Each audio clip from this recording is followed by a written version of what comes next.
श्रीमते श्रीवराहमहादेशिकाय नमः। श्रीमते रङ्गरामानुजमहादेशिकाय नमः। श्रीमते वेदान्तरामानुजमहादेशिकाय नमः। श्रीमते निगमान्तमहादेशिकाय नमः। श्रीमते भगवते वाच्यहाराय महादेशिकाय नमः। श्रीमते वगलभूषणमहादेशिकाय नमः। श्रीतरङ्गमहनन्दिनी हेमाब्जनायिका समेत श्रीदेवनाथपरब्रह्मणे नमः। श्री अलर्मेल मंगानायिका समेत श्री श्रीनिवास परब्रह्मणे नमः। श्रीमान वेंकटनाथार्य कवितार्किककेसरी वेदांताचार्यवर्यो मे सन्निधत्तां सदाहृति சீருந்துதோ புலிதிருவேங்கடமுடையான் பாரொன்றச் சொன்ன பழமொழியுள் ஓரொன்று தானே யமயாதோ தாரணியில் வாழ்வார்க்கு வானேரப்போம் அளவும் வாழ்வு. ஸ்ரீமதே நிகமாந்த மகாதேசிகாய நமः. சுவாமி தேசிகனுடைய திருவடிகளுக்கு அநேக நமஸ்காரங்கள் சமர்ப்பிக்கின்றோம். ஆஸ்திகாள் இந்த அற்புதமான தயாசதகம் என்ற கிரந்தத்தை அனுபவிச்சுருக்கா. பரம காரிகனான எம்பெருமான் தன் தயை என்ற குணத்தாலே சகல ஜீவாத்மாக்களுக்கும் அபீஷ்டங்களை கொடுக்கின்றான். அவளுடைய மனோரதத்தை பூர்த்தி பண்ணுகின்றான். அதற்கு தயாதேவி பிரதான காரணமாக இருக்கிறாள் என்பதானது சுவாமி தேசிகனுடைய திருவாக்கா அவனுக்கு அமைஞ்சிருக்கு.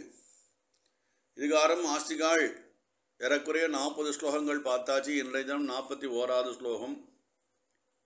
கீழ்ப்பாசுரமான 40வது ஸ்லோகத்திலே தொய்ய பகுமதிஹீனகா சீனிவாசானுகும்பேன்னு சுவாமி தேசிகன் ஆரம்பித்து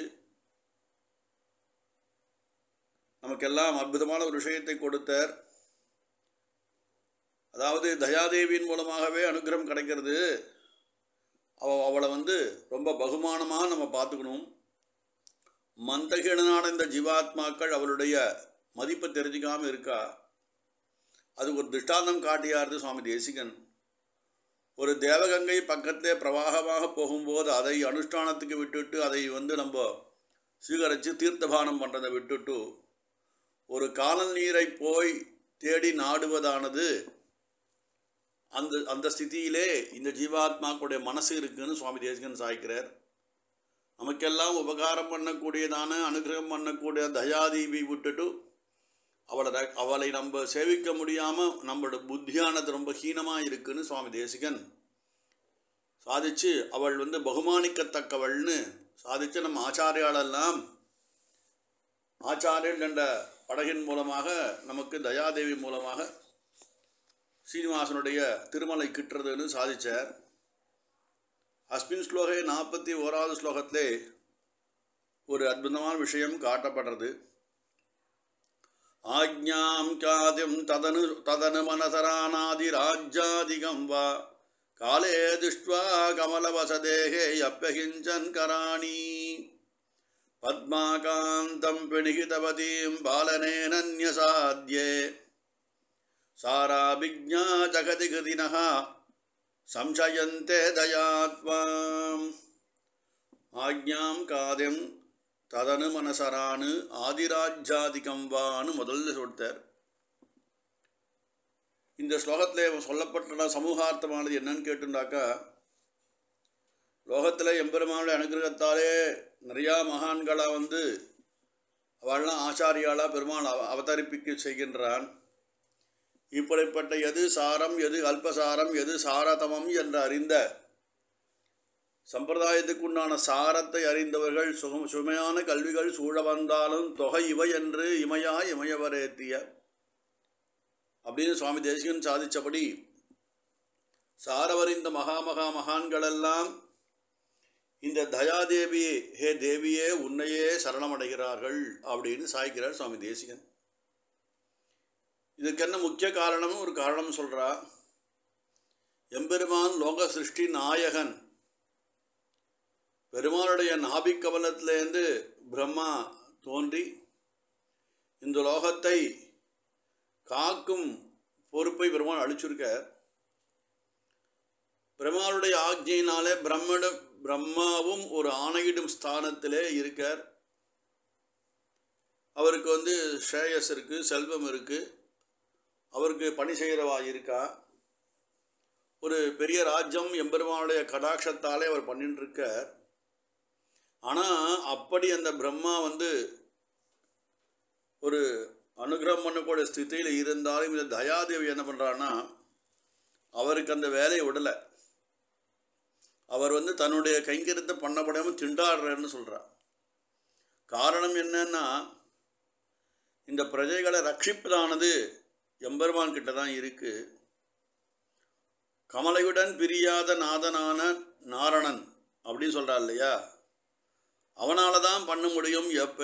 எம்பெருமான் இத்தியாதி தேவர்களெல்லாம் எம்பெருமான் படைச்சாலும் ரட்சிப்பது எம்பெருமான் ஒருவனேன்னு அந்த தயை என்ற குணமானது அந்த விஷயத்தை மட்டும் சீகரிச்சுண்டு தன்னுடைய கணவனே கமலையின் கணவனே ஏற்றவன் என்றறிந்து அவனையே ரட்சிப்பதற்கு அவனையே அமர்த்தரா, அதுதான் காரணம் அப்படின்னு பெரியவா வியாக்கியானத்தை சாய்க்கிறார். எம்பெருமானே இந்த ரட்சிக்கும் பொறுப்பை ஏற்கிறான். ஸ்ரீயப்பதிதான் இந்த கைங்கரியத்தை செய்ய முடியும். ஆழ்வாராதிகள் சாய்ச்சா நாராயணன் படைத்தான் நான்முகனை, நான்முகனுக்கு ஏரா சிவன் பிறந்தான் என்னும் சொல். நான்முகனை நாராயணன் படைத்தான், நான்முகனும் தான்முகமாய் சங்கரனைத்தான் படைத்தான். யான்முகமாய் அந்தாதி மேலிட்டு அறிவித்தேன் ஆழ்பொருளை சிந்தாமல் கொன்மினியர் தேது என்று திருமஷப்பிரானுடைய நான்முகன் திருவந்தாதி பாசுரம். இதில் விஷயம் என்னன்னா எம்பெருமான் தான் லோகத்தை சிருஷ்டிகர்த்தா, அவனே எல்லாரும் படைக்கிறான். இருந்தாலும் அவனுடைய மகனான நாபிகமலத்தே தோன்றிய பிரம்மாவானவன், நாபிகமலத்தை வசிக்கின்ற அப்பிரம்மனும் தனது பெருமை, அந்த ஆட்சி, அவனுக்கு உண்டான யசஸ், அந்த ஸ்ரீ செல்வமானது முதலே அவனுக்கு இருக்கு. இவை எல்லாம் சேர்ந்து எந்த காலத்தையும் அவனுக்கு பயன்படுமோ அப்போ பயன்படுவதில்லை அப்படின்னு சொல்கிறார் வியாக்கியாத்தாக்கள். கிமர்த்தம் அப்படி ஆறுது அப்படின்னா ரக்ஷணம் செய்ய வேண்டியதான லக்ஷணங்கள் ஐந்தும் இந்த நான்முகனுக்கே அந்த காலத்தே பயன்படாமல் போகிறது. அப்படி பிரம்மாக்கே அப்படி இருக்கும்போதுன்னா இந்திரன் போன்றவாள்லாம் நம்ம எப்படி எதிர்பார்க்க முடியும் இல்லையா? அதான் ஆண்டாள் நாச்சியார் சொன்னவாறு 33 அமரர்க்கு முன் சென்று கப்பந்தவிற்கும் கலிய தொழிலடாய் அப்படின்னு சொல்லி கஜேந்திர மோட்சத்தினுடைய விஷயத்தை எடுத்து காட்டுறான் அந்த ஆண்டாள் நாச்சியார். கஜேந்திரன் நாராயணாவோ மணிவண்ணான் ஆகணையாய் வாராயன் ஆரிடரை நீக்காய் என்று எம்பெருமானுடைய பேரை சொல்லி கூட்டுது. முதலே லோகத்தின் முதலேன்னு சொன்னால் யார் முதல்? சங்கரனார் முதல்வனரா, பிரம்மா முதல்வனரான்னு கேட்டால் முதல்வனாவது எல்லா விஷயங்களையும் அருளி செய்வன், எல்லா விஷயங்களையும் அனுகிரகம் பண்ணுவனானவன் ஸ்ரீயப்பதியான கமலையன் நாதனான ஸ்ரீமன் நாராயணன். அதனால எம்பெருமான் தான் கஜேந்திர மோட்சத்துக்கு அரைகொலைய தலைகொலைய வந்து நின்றார் என்பது திருமால வியாக்கியானத்தில் இந்த கஜேந்திர மோட்சத்தை எடுத்து காட்டுறார் பெரியாழ்வார். அப்பேற்பட்டதானது விஷயத்தை இப்படி இவன் ஒருவனே எல்லோருக்கும் அனுகிரகசீலனாக இருப்பதாலேயே பிரம்மாவுக்கு கொடுத்த போர்ட்ஃபோலியோவும் ஃபெயில் ஆகிடுத்தவங்க அப்படின்னு சாய்கிறார். அதனால் என்ன பண்ணுறான்னா இதை நன்றாகவும் அனுமானத்தால் தெரிஞ்சுக்கிறா. சாஸ்திர ரீதியாகவும் சப்த பிரமாணங்களாலும் இந்த சாரமறிந்தவர்கள், இந்த ஆச்சாரியாள், பெருமாளை நிஷ்டிக்கிறவா, பெருமாளை எப்பயும் நிஷ்டையிலே இருந்து சுவாமி நம்மாழ்வார் மாதிரியே நாள்தோறும் ஏகசிந்தையனாய் அந்த ரீதியில இருந்து அறிந்தவா, இது வேதாந்தத்தை அறிஞ்சவா எல்லாரும் இந்த பிரம்மாண்ட போய் யார் உள்ளது? சுவாமி நமக்கெல்லாம் தயாதேவியுடைய கருணையாலே தான் எம்பெருமான் ரட்சிக்கிறான். அதனாலே புருஷகார பூதையான தயாதேவி திருவடியை சரணடைவோம் என்று பத்மாகாந்தம் பெணிகிதபதீம் பாலனே நன்யசாத்யே சாரா விஜ்ஞாஹ ஜகதி கிருதினகா சம்சயந்தே தயாத்வாம், உன்னுடைய திருவடியே சரணாக பற்றுகிறார்கள் அப்படின்னு சுவாமி யோசிக்க இந்த ஸ்லோகத்தை சொல்கிறார். அதனாலே தயாதேவிக்கு என்னென்னா அந்த பிரம்மாட்ட அவர் எம்பெருமானுடைய பிள்ளையாக இருந்தாலும் அந்த வேலையை சரியாக செய்ய மாட்டாலும் தயாதேவிக்கு தோன்றுறது. அதனாலே பிரமாணங்களாலும் வேதங்களாலும் சாஸ்திரங்களாலும் இத்தர விஷயங்களாலும் அனுமானத்தினாலும் இந்த சாஸ்திரமறிந்த அதிகாரிகளெல்லாம் தயாதேவி தான் இதுக்கு முக்கிய காரணமாக இருக்கான்ற தன் திருவுள்ளத்தை அறிந்து அந்த சாரத்தை அறிந்து இப்படி பகவத் நிஷ்டர்களாக இருக்கக்கூடியதான ஆச்சாரிய சிரேஷ்டர்கள் ஸ்ரீயப்பதி அவன்தான் இந்த வியாபாரத்துக்கு சரியானவன் தெரிஞ்சு தயாதேவி அவனை நியமிக்கிறாள் என்று திடமாக தன் மனசிலே நிறுத்தி ஆச்சாரியோத்தமர்கள் அதனால் தயாதேவி தஞ்சமடைகிறார்கள், சரணமடைகிறார்கள் அப்படின்னு சூச்சகமாக இந்த ஸ்லோகத்தின் மூலமாக சுவாமி தேசிகன் தன்னுடைய திருவுள்ள கருத்தை தெரிவிக்கிறார். என்ன சுவாமி இருந்தாலும் இது எப்படி இந்த பிரம்மாவுக்கு ஒரு போர்ட்ஃபோலியோ இருக்கே, அவர் ஏன் ரட்சிப்பதில்லைன்னு கேட்டால் தேசிகன் ஆசியமாக சாகிறாருங்க.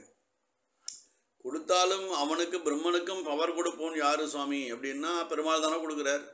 அப்போ ரக்ஷகர்த்தா பெருமாள் தானே ரட்சிக்கும், அந்த வஸ்துவான பெருமாள் தான் ஜீவாத்மா ரட்சிக்கிறான்னு தெரிஞ்சுட்டோம். அப்போ அவன்தானே சர்வசக்தனாக தெரிகிறது. அதனாலே தயாதேவியே அவனை லோகத்தை ரட்சிப்பதற்கு நியமித்தாள்.